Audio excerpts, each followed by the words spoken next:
Part 1, Mystery at Mainridge. Chapter 1, The Town of Runnymede. The countryside was calm and bereft of motion, though full of uncertainty and a strange darkness that lay claim to the night.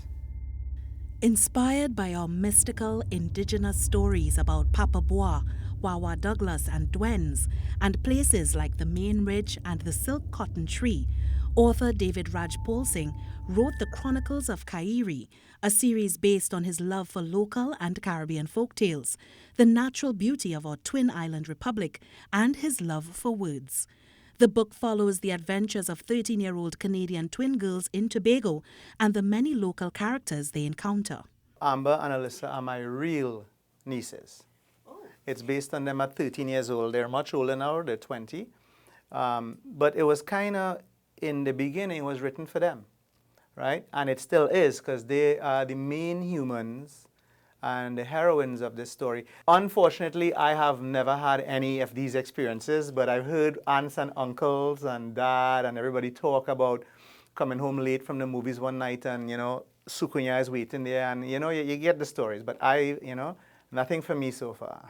David describes the Chronicles of Kairi trilogy as multi-genred, and his writing takes inspiration from his favorite fiction writer, Dean Koontz. I created this label called folklore fantasy because it's the folklore creatures, but not really in the way we know it. It's a more fantastical story, so I created folklore fantasy. Like all things, David noted that stories also evolve. His intent is not to disrespect tradition or take away from the original, but to give a different take on our folklore characters. What I never saw was any background and origins to these creatures. You just heard about them, what they do, they frighten you, and La Jobless takes you in the bush, this one does that. But that's it. But where did they come from?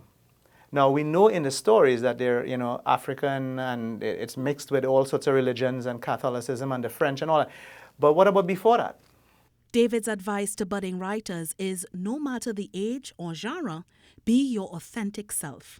Whatever you have in your mind, whatever the genre, write it. Because that's you. You're expressing yourself. Don't be put into a box. Don't be contained. If you want to write romance, just write it. Don't worry about the end yet. Do not look at where this is going. Just focus on the journey. This talented author intends to take this Trinbagonian folklore fantasy to the world. I am Ayanna Carter for TTT News, and I love Tobago.